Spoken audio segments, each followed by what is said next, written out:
Hello everybody and welcome back to another edition of KerVAM. It's episode 22 today of our Doctor Who podcast, where we focus on all the DVDs and Blu-rays, the physical media releases of Doctor Who, discussing our favourite show, but in a slightly different way, where we like to sort of shine the light on those brilliant documentaries made about the show that have been spread across the DVD and Blu-ray range over the last 20 or so years now.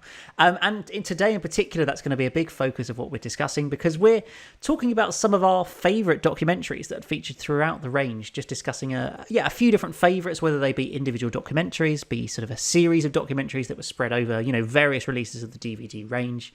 We just want to shine a light on some of these different documentaries that we have, all thoroughly really enjoyed, and maybe you don't know that much about because it's on some obscure DVD that was released in 2007 for, I don't know, the Web Planet or something, and you probably haven't put that DVD in for the last 10 years, and so you don't remember what it is. So I just thought this would be a great opportunity to kind of look back on some of those in a little bit more detail. This week I'm joined by my two trusted companions, Ryan and Bill. Ryan, how are you getting on today? Absolutely really well. I'm looking forward to talking about all the special features that we have lined up, and I think this is definitely going to be a very interesting talk, especially with the ones that might be not really on well-regarded stories, but hopefully it's still interesting nonetheless. Yeah, absolutely. I mean, Bill, I think it's going to be interesting to discuss some of these different documentaries, whether they be for stories that are good or not so much, maybe.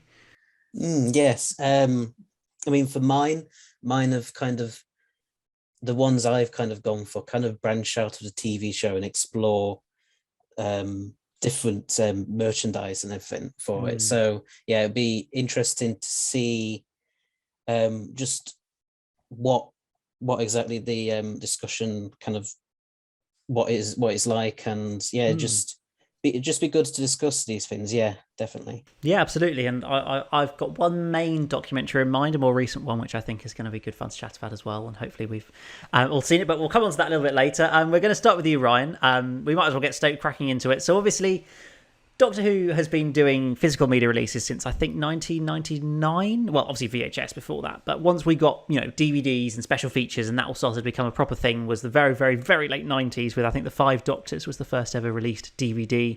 Then we got early stories with the likes of Spearhead from Space, I believe Robots of Death, Remembrance of the Daleks. They are all among the very, very early releases of Classic Who on DVD, where for the first time, the idea of, doing a documentary about these episodes, discussing the making of them, getting the cast and crew on to, talk about it.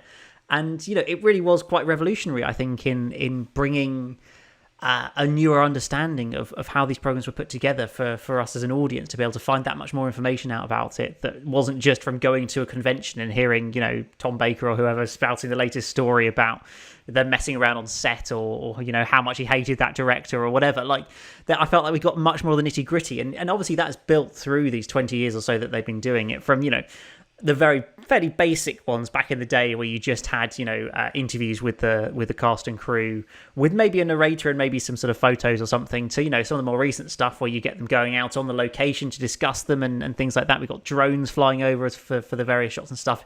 It really feels like we've kind of come a long way in some of these documentaries, so I think it's really interesting to sort of document that and discuss some of these different ones through different periods of the classic era. So Ryan, what are some of the I think you said you had two or three sort of favourite ones, or ones you most wanted to kind of have a little chat about. So why don't you share some of them with us and some of your thoughts on them, and we'll share some too. Right. So these documentaries, they cover some pretty doozy periods in Doctor Who history. The first of which is kind of an obvious choice. It always comes back to this. It's the documentary about the famous titular creature from the pit itself. Of course. The documentary Steamer Rat, which I still think is the most fascinating yet hilarious documentary I think I've ever watched in relation to Doctor Who. Yeah.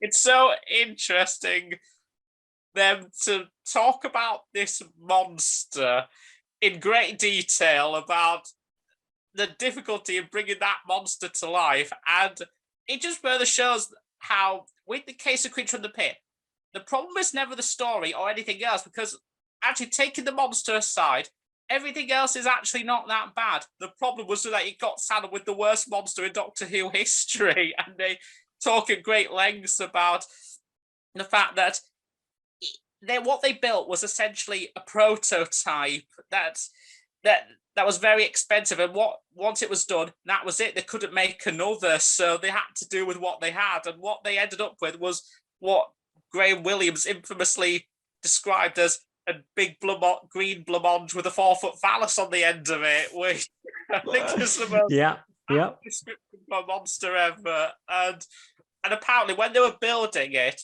they had to build it right in the middle of the workshop where everyone could see it. So when, certain shape started to form, it obviously generated humorous giggles across the board. And I think there was a manager at the time actually came down, looked at it, and said to the prop guys, what are you making here? Which I think is just absolutely I think it just perfectly sums it all up, really. And apparently the material inside it was, I think it was actually meteorological balloons, I think it was, which even the BBC weatherman at the time actually found fascinating, which just goes to show you learn something new every day. Indeed. And they even described the first day they brought that monster into the studio, and the first shot of it coming around that corner was the first thing they filmed. And behind the camera, it was just giant laughter across the board. And it just goes to show that, even though this is meant to be a terrifying situation the Doctor's in, you completely lose the tension the moment you see that monster come on screen because of, well, what it is, really. I think it was either the last episode of the last podcast or the one before it, where I said I showed this to my niece for the first time, and she infamously described it as the Rudy Doody monster. And I think that just goes to show that even my 3-year-old niece can't take it seriously. So it just goes to show. And in a way, it's kind of a bit sad that afterwards, I think Matt Irvin, who was sort of helped Doctor sort of monster prop guy at the time, had to be called into the office because of the fact that the higher ups of the BBC just were not happy with it. Although part of me just wonders, like, if they were unhappy with it and knowing full well, especially what it looks like, surely they would have stopped it dead in its tracks and say, we can't do this, we need to stop everything. But yet they just let it go ahead, where it's just, it gives room for all of these infamous memes and gags that we now have on the internet. Tom Bacon, well, doing what he did at the beginning of part 3, grabbing the end of that thing. And even though they admitted they did change the design of it, they had to tweak it so it doesn't look less rude. But even then, there's still no hiding the fact that Tom did what he did. And also, I bet he did, even though they never stated, I bet he ad-libbed that. I bet he ad-libbed that on purpose. For sure, for sure. I think is just absolutely brilliant. And this documentary I thought was a really good, fascinating, somewhat hilarious insight into the hard workmanship of making that infamous monster that still haunts me to this very day, that I still can't get out of my mind. Every single podcast that we do. We can't escape it. KerVAM will never escape Erato anymore. It seems it's impossible. I mean, do let us know in the comments if you can remember the last episode of KerVAM where there was not one mention of Creature from the Pit or Erato. I'm thinking it must have been about episode 3. Probably it was the last time. I mean, thank you, Ryan, for bringing us joy on a weekly basis or a podcasting basis with Erato. We can always rely on you for it. Maybe that just shows the strength of its story, that it's become iconic because of this. Who knows? Who knows? It's probably my fault and not the episodes itself. So, I mean, I'm still, I still get PTSD flashbacks to this very day. Anyway, next, and in a way, this sort of the difficulties of going through this sort of making a story in a way. Also, it relates to, in a way, this sort of been the recurring theme across these documentaries that I saw, because the next one is of course that one of my favorite ones ever, which is Trials and Tribulations, the documentary that covers the entire Colin Baker era, which I think is one of the most candid, very insightful documentaries on Doctor Who ever, which really explains in detail how Colin Baker was pretty much was treated dirty from the get-go. He was best friends with JNT. He wanted him to be the Doctor, even though he never auditioned. He was like, "You're the Doctor," and immediately he was treated dirty because script editor Eric Saywood didn't think he was right for the role. Didn't want him to be the Doctor. He didn't like Perry's replacement, Bonnie Langford, which I think it's quite clear that Eric Saywood was on his way out at that point. Clearly, the fact that they had to bring in writers who had never done it before, because JNT was so adamant about past writers not coming back to the show. Feels like for some reason he had a thing against past writers. He wanted to bring in new people, even though they never did it. So you have people like Glenn McCoy doing Time Lash, which is regarded as one of the worst stories ever for good reason. And again, when you hear the fact that he never really done Doctor Who before, and it wasn't in his wheelhouse, it kind of makes sense why Time Lash is as awful as it is. And then, of course, they talk about the whole thing that happened with the whole Michael Grade, Jonathan Powell cancellation in the mid-'80s, when both of them tried to get rid of Doctor Who, talking about JNT fighting really hard to get that show back. That infamous album record, Doctor in Distress, that still also haunts me to this very day. Can never really forget those famous lyrics. And I can't believe personally that Hans Zimmer scored it as well. That Hans Zimmer is the man behind it. I find absolutely mad, given everything he's done since. Yeah, the guy who would go on to do films like Lion King, Pirates of the Caribbean, the Dark Knight trilogy, Batman versus Superman, the Wonder Woman films. He did the music for that, which I think is just... it's... You learn something new every day, I suppose. Oh, yeah.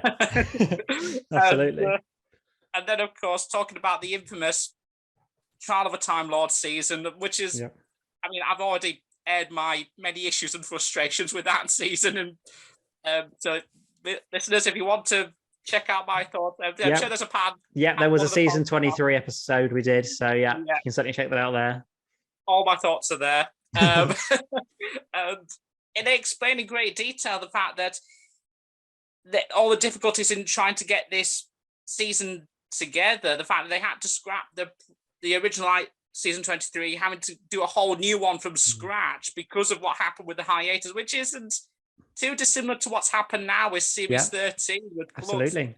An unfortunate event caused previous plans to be scrapped and a new one to take place straight away. So the past is mirroring the present. So clearly, and and also the poor unfortunate situation of what happened with Colin at the very end. The fact that JNT's succeeded in trying to keep Doctor running, but at what cost? He got forced to stay on, even though he didn't want to stay on.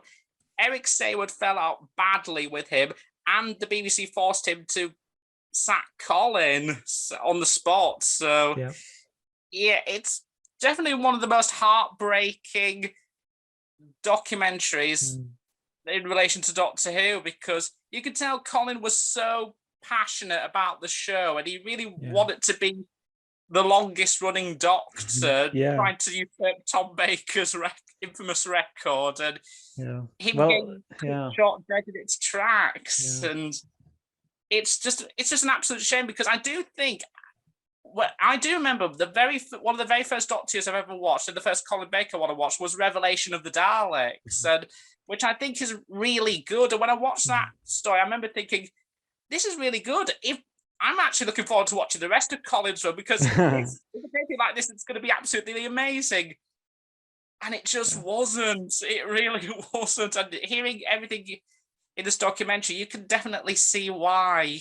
It's because Colin Baker was just at the wrong place at the wrong time because of everything that was going on with the BBC and the staff as well. Even the Doctor Who production team itself was divided because of the falling out between J&T and Saward. And so yeah, watching these documentaries back to back, in a way that it's sort of a recurring theme where they try to do something and it ends up not failing really badly and it backfires on them. In a way, it's kind of like how Jeff Goldblum says in Jurassic Park, they spent so much time thinking whether or not they could, they didn't actually stop to think if they should. And yeah, it's a real shame. It is a real shame. I never thought it would all circle around back to that one theme, but there you go. It did. Yeah, no, it's I certainly, having watched that documentary before, it's certainly a it's one of the most insightful documentaries I think you'll find on the DVD or Blu-ray range, just because it was a period that was, as you say, so fraught with problems right from the offset, and problems that were never resolved and things that only got worse. And it seems that most of the people involved are very willing to be open and candid about that situation or the problems that were there. And so it means you get, that documentary becomes such a great and interesting one because people are just willing to say how bad it was. That's what I think. That's probably sometimes where some of these documentaries go wrong, is where everybody's just being too nice about each other.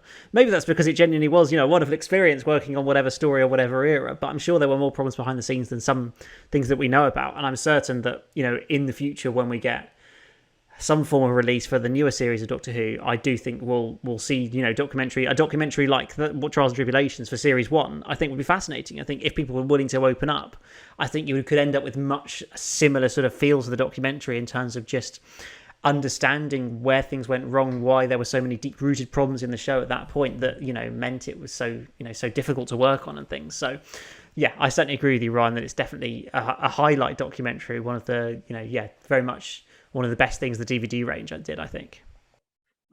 Absolutely. And I do agree. We definitely do need like a documentary for Series 1, and hopefully, fingers crossed, one for Series 13, talking about everything, the fact that it was made at the peak of the pandemic, and the fact that we had to scrap the original Series 13, which apparently was going to be a bit longer, having Captain Jack as a main companion, apparently. Absolutely, yeah.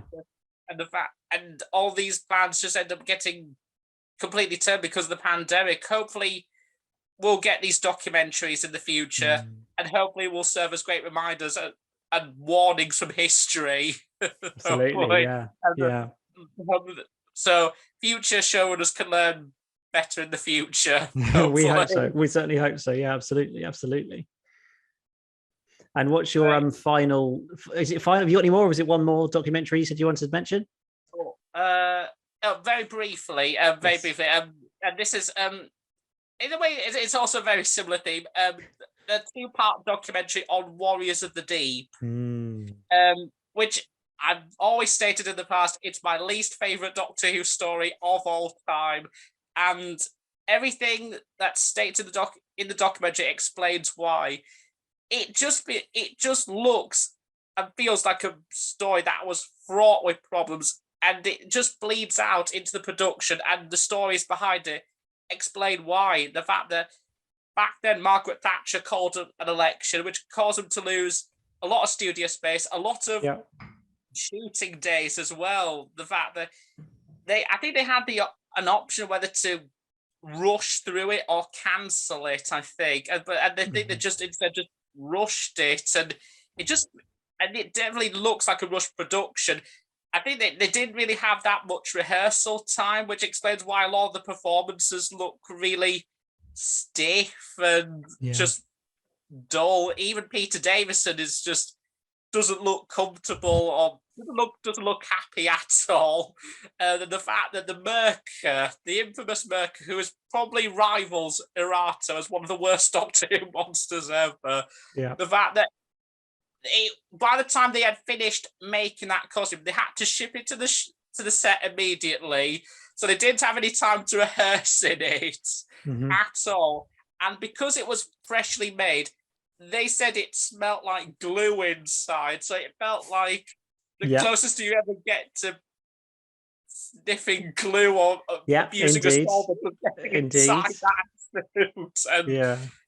And so I guess it just shows what an absolute nightmare that production was. It kind of, in a way, caused them to, in some weird way, maybe abuse solvents since that about how freshly made that infamous Merker costume was. And of course, it all resulted in Michael Grade using it as the prime example of why he wanted Doctor Who to get cancelled, since he used a clip of it on Room 101 to show why he hated the show so much. And in a way, Warriors of the Deep I always regard as the beginning of the end of Doctor Who. I know Twin Dilemma is always regarded as that, but in a way, I think that's more of the result of what was started in Warriors of the Deep. I think Warriors of the Deep was like the start of it all, and Twin Dilemma was like, yep, this is the confirmation that Doctor Who is at its end now. It sort of, it tried to cling on with episodes like Caves of Androzani around that time, but Warriors of the Deep was kind of, I guess, a sign of it going the wrong way. And then, you have Twin Dilemma, you have season 22, you have a year and a half off, and it's just all really fighting to kind of, the show's fighting to get back on track until really like season 26, where actually it's quite good. And then, oh, wait, we're going to cancel it. So, yeah, it definitely feels like sort of Doctor Who's fighting a losing battle through the late 80s. Yeah, season 21 was definitely bookended. It started and ended with the two worst stories in the show's history that signaled its doom. Yeah, exactly. It certainly did, which, it was an interesting time for Doctor Who. But Ryan, would you be able to pick one of those three as your favourites out of those? I know it's always a tough question, but if you could say that's at least of these choices I've come up with today, my favourite Doctor Who documentary is, what is it? I will say the Trials and Tribulations one is definitely hands down the better done documentary because of how well informative it is. Yeah. But in terms of pure laughter and enjoyment, it's of course Team Arato. Of course it is. Yeah, absolutely. There's nothing more that needs to be said, is it? Simple as that. It's Team Arato. It's very, very clear. Very clear. So thank you, Ryan. That was your picks, finishing with, of course, Team Arato as number one, because obviously we're never going to escape Reach from the Pit. Maybe, I don't know what the topic of next week's podcast and the next podcast will be, but maybe I should try really hard to make it something that we cannot possibly link to Arato. But I'm sure you'll find a way, won't you? You'll find a way. Anything can happen. I mean, I guess we're always talking about Doctor Who, so there's always a way to link it to Erato and Creature from the Pit. But anyway, Bill, you of course have also chosen some series of documentaries, whatever they may be, that you really particularly enjoy and would love to chat about. So, Bill, take it away. Share with us some of your favourite documentaries. Yep. So the main one I want to talk about was a series of documentaries released for the classic series DVD range. Yeah. It was all about talking about the Doctor Who comics. It was called Stripped for Action. Okay. And basically what they did was, I think they released one for every classic Doctor, and then also one for the Dalek comic strips. I think they were in the 1960s as well. Now I've chosen these ones because these have always been documentaries which I've been really, really interested in, because I do love the TV show itself, but I also love finding out stuff about the spin-off merchandise and everything, like the books and comics and Big Finish audios and everything. So to have this kind of, I wouldn't say it's like massively in-depth kind of level of documentary, not like the kind of stuff that Ryan chose earlier, but it's certainly still like very interesting. I would say if you're wanting to get more into the history of Doctor Who's comics and everything, I think those documentaries are good kind of like beginner's crash course sort of on them in a way, because they kind of give you the basics, kind of like a brief history or overview of like each Doctor's tenure in the comics and everything, and just give you some memorable moments and some famous comics strips that were done for those 10 years. And it's just really interesting stuff, because this was some documentaries that I think it was quite early on, when I was collecting all the classic DVDs that I got into. And I've always had very fond memories, and certainly when I went back to like watch some of them not too long ago, I really, really enjoyed them, because like I said, they're not necessarily in depth. I think most of them probably in like 10-20 minutes long at most. But they're still really interesting, because like I say, you just get a real feel of what exactly happened in those comics, the kind of feel that each tenure kind of went. Like you start off with the William Hartnell comic strips in the 1960s, being very much kind of just normal, kind of quite children comic strips, really. They're not really kind of that massively, they don't feel that much like Doctor Who, I think.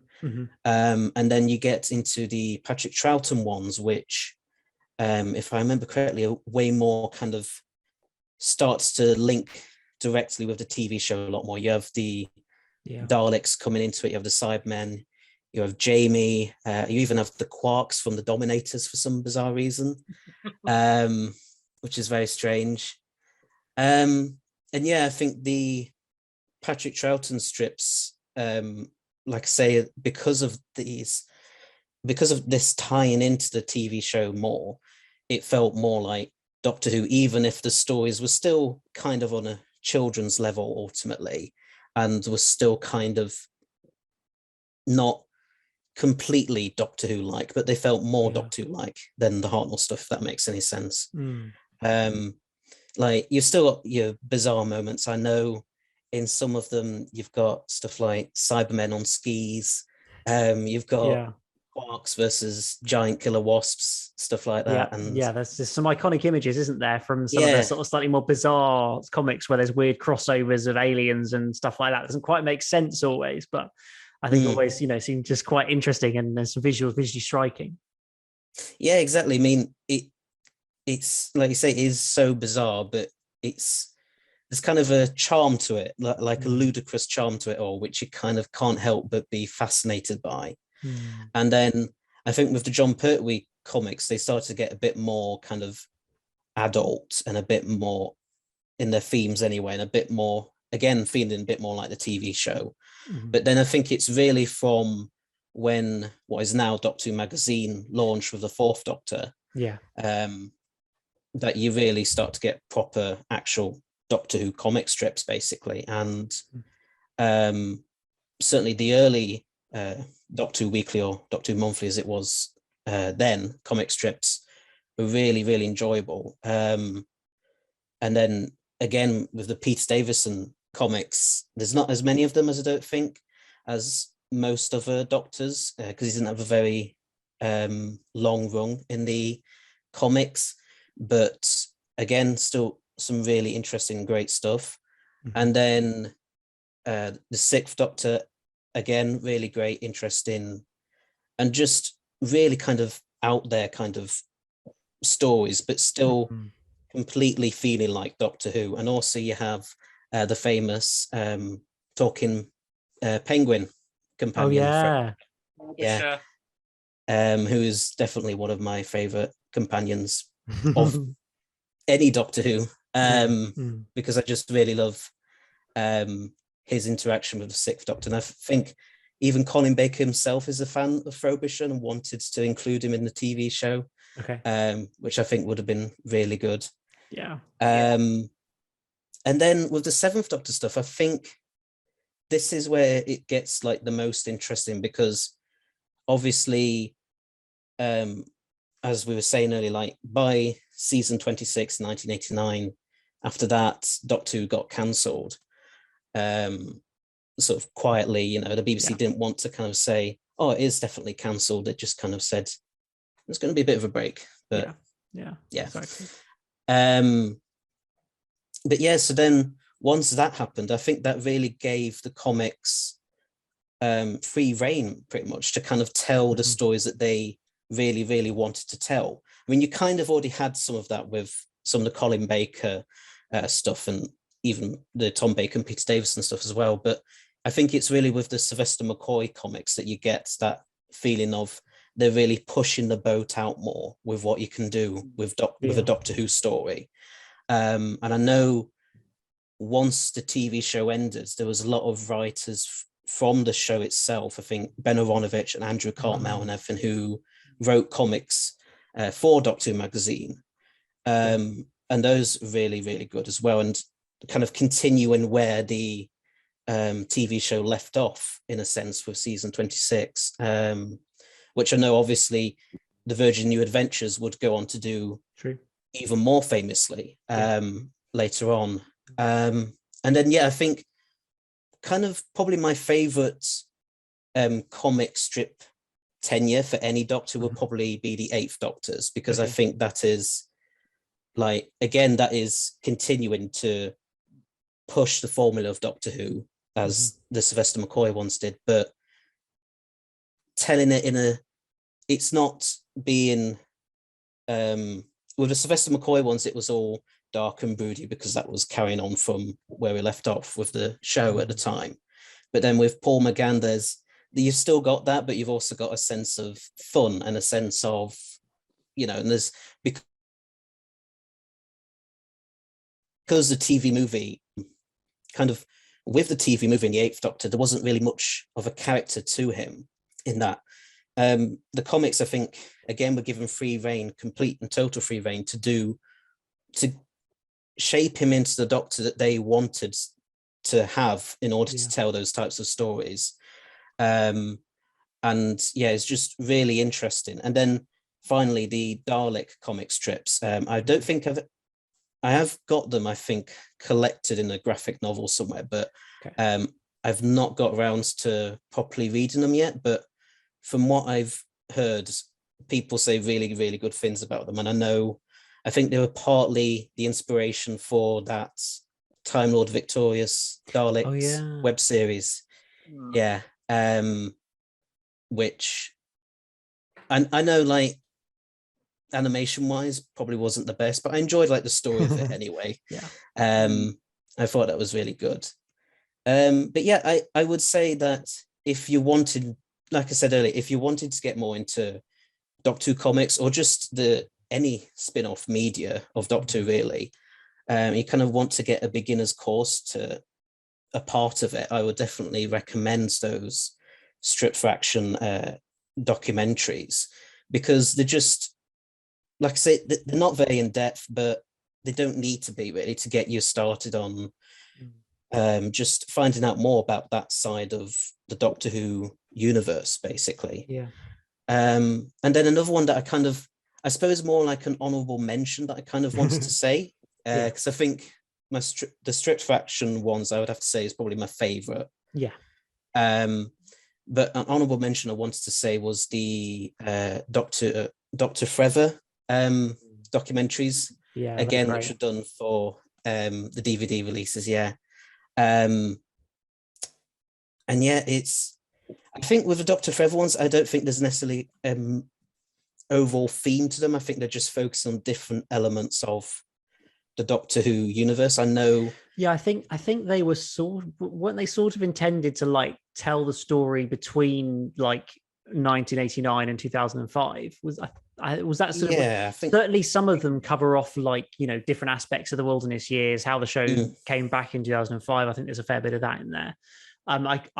I can't remember if that's purely what it's about, but I feel like because I think there's about 5 of them, isn't there? Something like that. And I think that's the focus of some of it is just about that sort of gap between, when the show wasn't on air, what happened, how the Doctor continue on in different media and all that kind of thing. I think. I know there's one about the Virgin New Adventures books and the BBC books later on, and stuff like that. And then there's another one about how Rusty Davis brought the show back in 2005 and everything. But then there's also one, I think, about Doctor Who toys as well. So Hmm.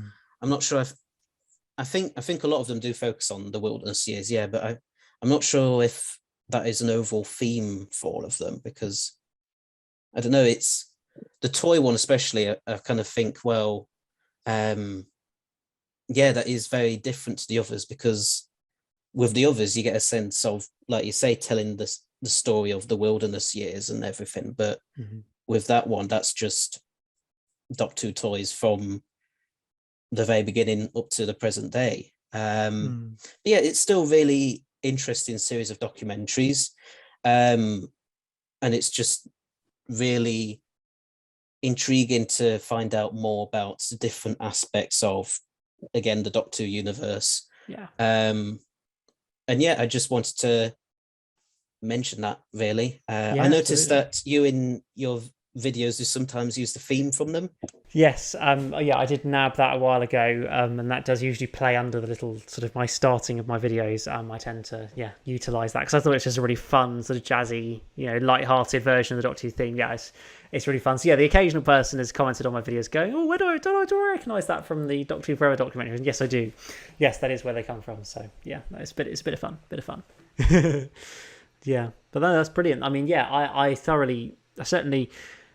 Doctor Who comics has not been something I ever previously been interested in particularly. But when I watched the various Strip for Action documentaries over the sort of different DVDs they've been on, I've always just found them really interesting. Like, you get these sort of experts on the comics from that period talking about, the different transitions it went through, because I know Doctor Who, the sort of Doctor Who comic strip moved among lots of different like magazines and comics over sort of time. I think it used to be with TV Comic, and then it was like Television 21 or something. Like there were several different sort of comics certainly in like the 60s and 70s that it kept moving around between, depending on who wanted to do it or where the money was and things like that. And so it was just interesting to see kind of how things changed and what effect that would have on the comic strips themselves in terms of the writing of the stories, whether they become suddenly really dark or whether they'd be more light-hearted, what sort of licenses they had in terms of monsters as well at the time as well. So yeah, as much as they are slightly shorter documentaries, I think they're really interesting and do add quite a lot to,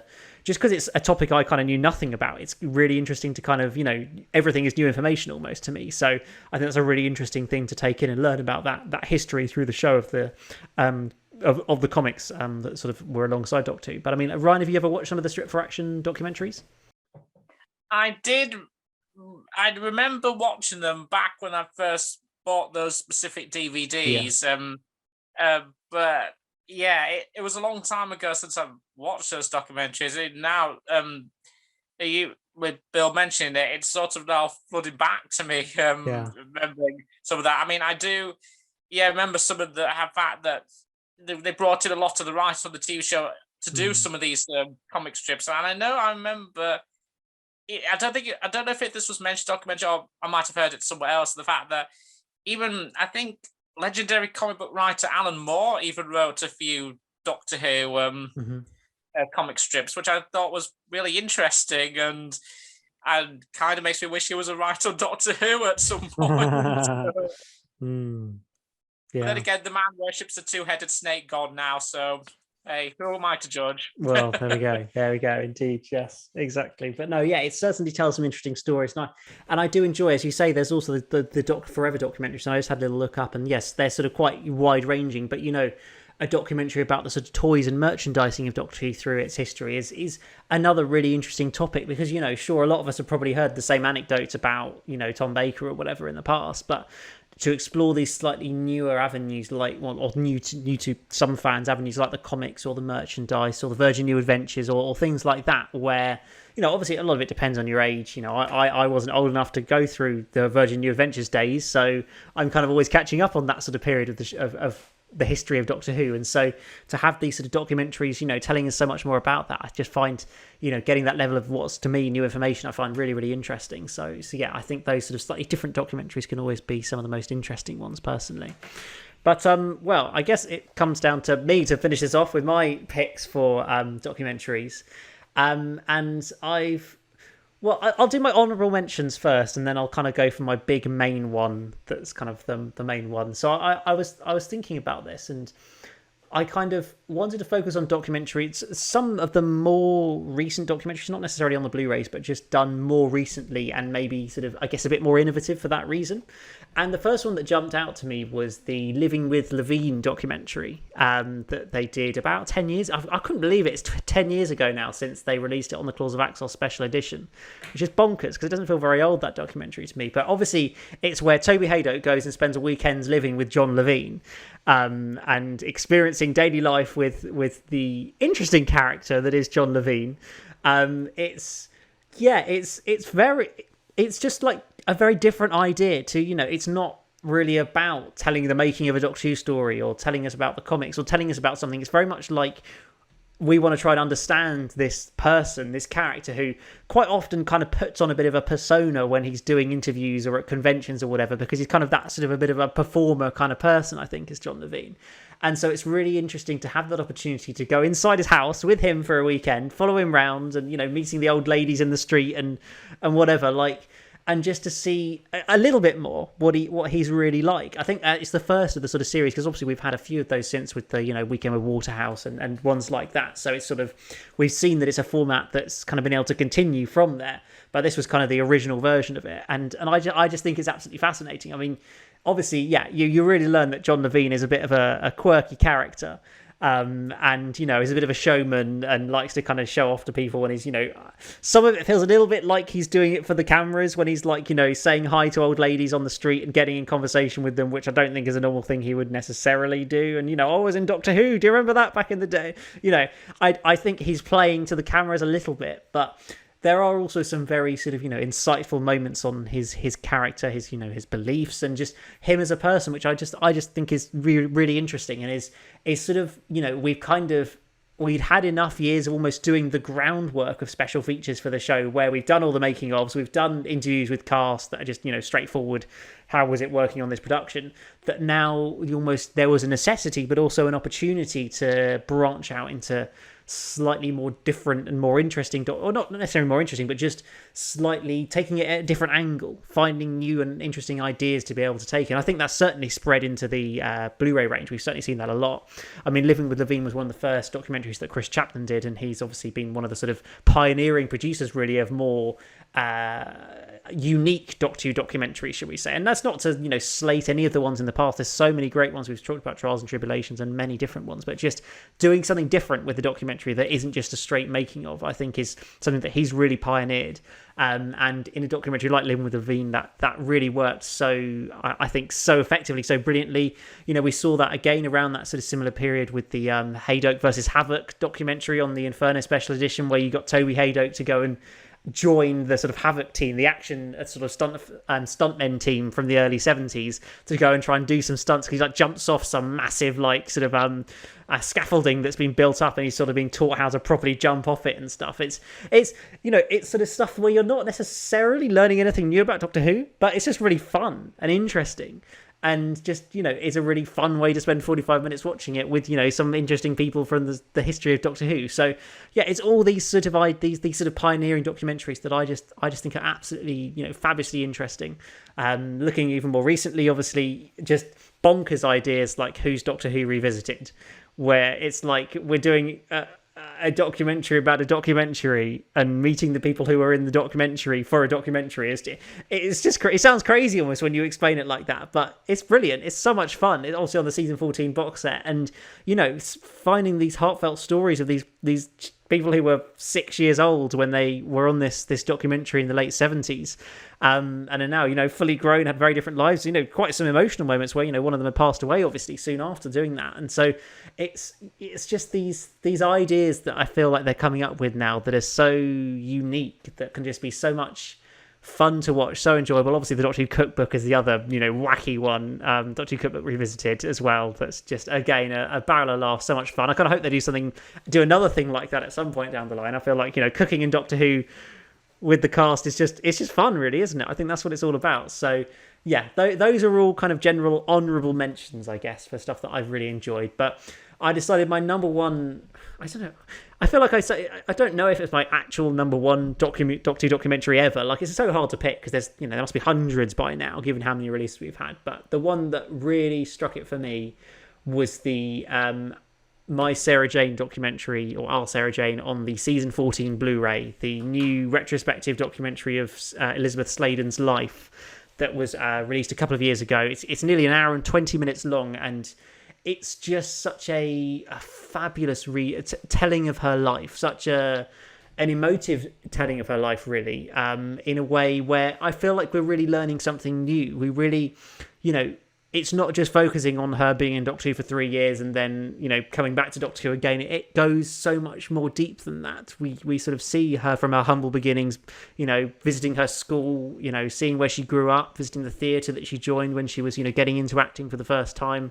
It's sort of taking that next step on not just doing a sort of tribute documentary to somebody, but taking cameras out to, locations that were significant to her and her life.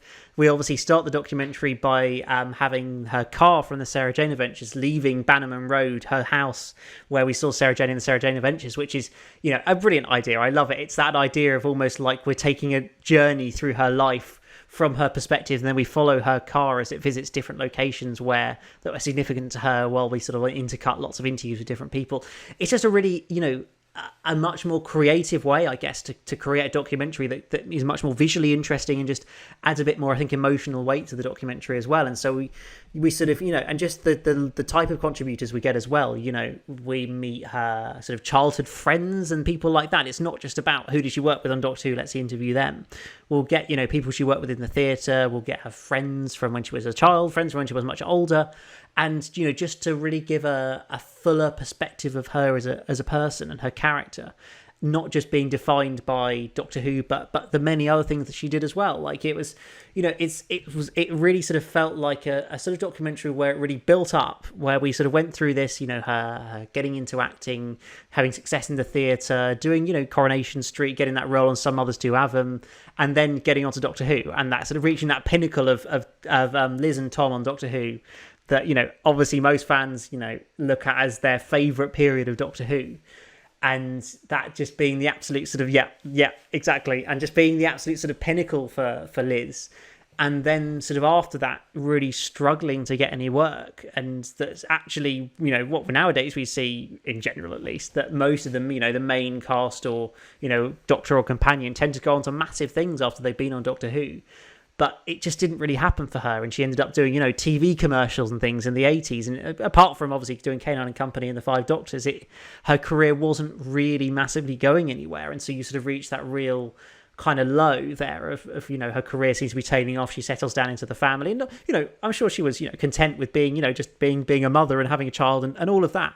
But it sort of has that real low point. But then, unlike a lot of stories, and unlike having watched it as well recently, the Showman documentary on the season 26 box set, where that's very much a sort of, a very much a going up to its pinnacle with John Nathan Turner's absolute peak of his life, which was the Longleat Convention in 1983, really. That was where he reached his pinnacle in terms of him being in control of the show, the fan appreciation of the show, and the public interest in Doctor Who.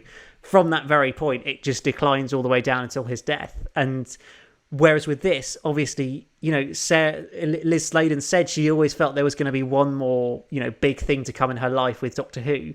And so it proved when she came back in Series 2 with School Reunion, got her own spin-off, got a whole new lease of life for her as an actress, for the character of Sarah Jane.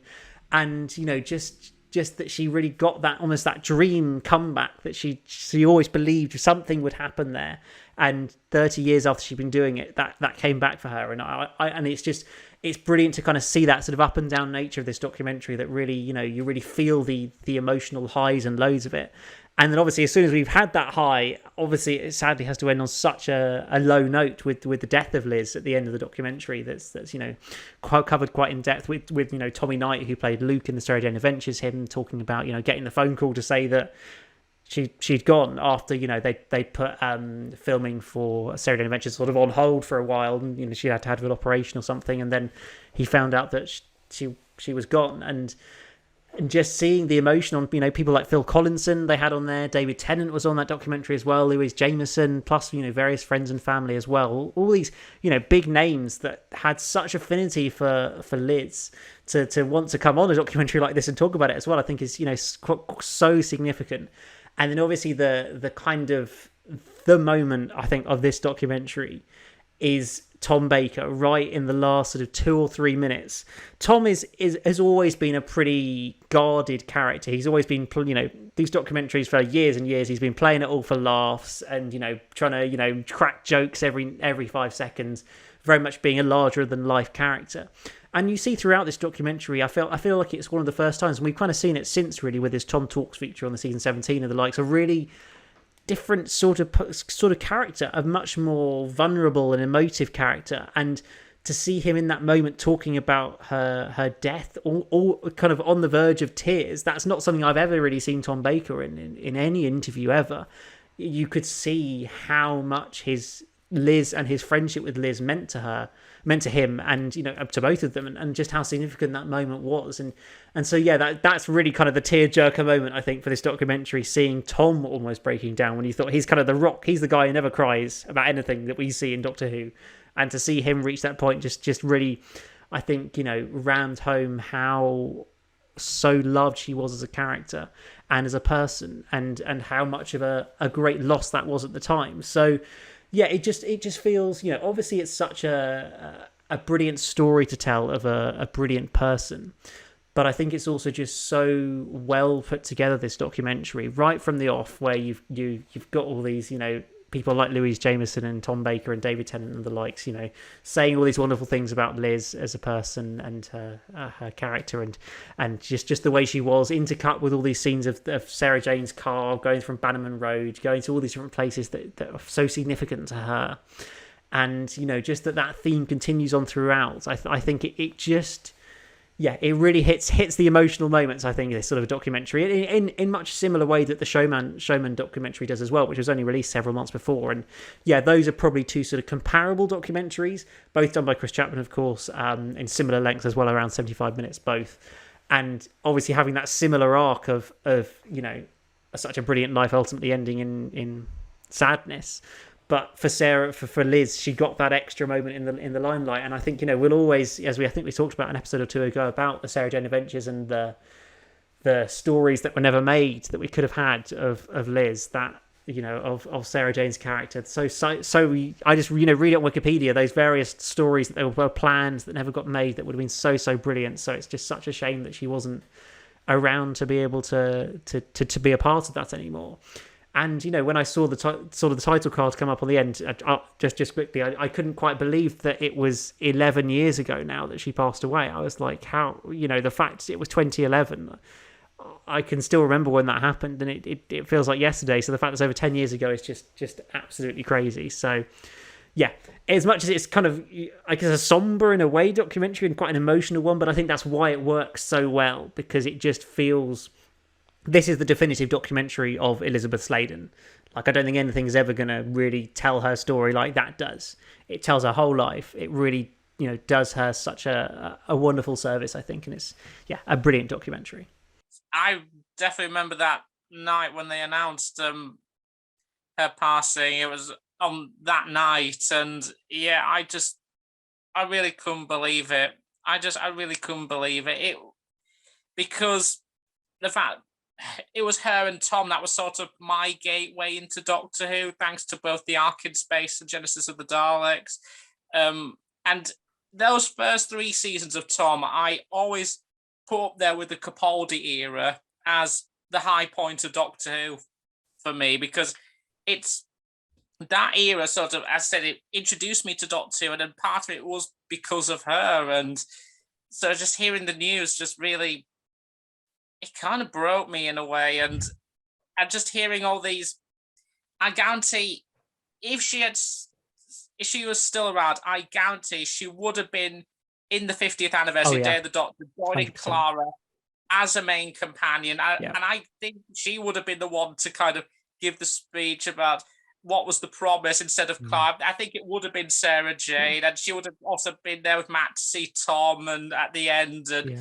And I think she would also have been a few episodes of the Capaldi era as well. I think that definitely would have happened, or maybe the Capaldi would have popped over into the Sarah Jane Adventures. And that would have been the most amazing thing ever. And it's so many, and also the missing the stories that could have been with Sarah Jane Adventures, that like the Battle of Bannerman Road that just never happened. So many missed opportunities. It's sad. It's really sad. Yeah, it's a beautiful story to be told in that documentary, I think, but obviously it does have that really sad ending that, you know, you can't avoid, and you do feel a bit sort of, I don't know, quite emotionally drained is the right word, but, you know, you really feel it when you finish that. You're like, yeah, that was a ride. That was a wonderful, wonderful woman there that we've said goodbye to. But yeah, I think that's what really is what makes it such a brilliant documentary. And I think really what we've kind of discovered on this podcast is that there's so much versatility to the sorts of documentaries that there are about the show. We've gone from, you know, making ofs of the most ridiculous monsters we've ever seen to discussing the comics of Doctor Who and merchandise and the revival of the show, the problems of the show in the 1980s, to the story of Sarah Jane, her life and her sad passing. You know, it shows just how different, how much content there is there, how many documentaries there are, how much variety there is for us to be able to enjoy, which I think is so brilliant. It's something we can really celebrate and obviously look forward to, because we've still got, I think, 15 or 16 of the collection releases left to come. And, you know, as much as the animations look a little bit shaky, I don't think there's any reason to believe the collection range is going to slow down anytime soon. So I'm sure there's going to be many more of these brilliant documentaries to look forward to, whether it be an emotional tribute, or, you know, messing around with a cookbook, or discussing a terrible monster. Like there's just so much variety to it, which I think is so brilliant. So yeah, I mean, guys, what's your sort of have you got any final thoughts on all we've discussed today? Bill, your sort of final thoughts on it all? Yeah, I mean, I completely agree with everyone's choices and what everyone's been saying. Yeah, it's just, like you say, it's just, this podcast just shows how like the many different worlds of Doctor Who documentaries, really, because it's crazy to think that for a TV show you can talk about in one podcast like the very worst stories, and then onto the comics and the toys and whatever, and then onto something as really emotional and profound as that Sarah Jane Smith documentary and everything.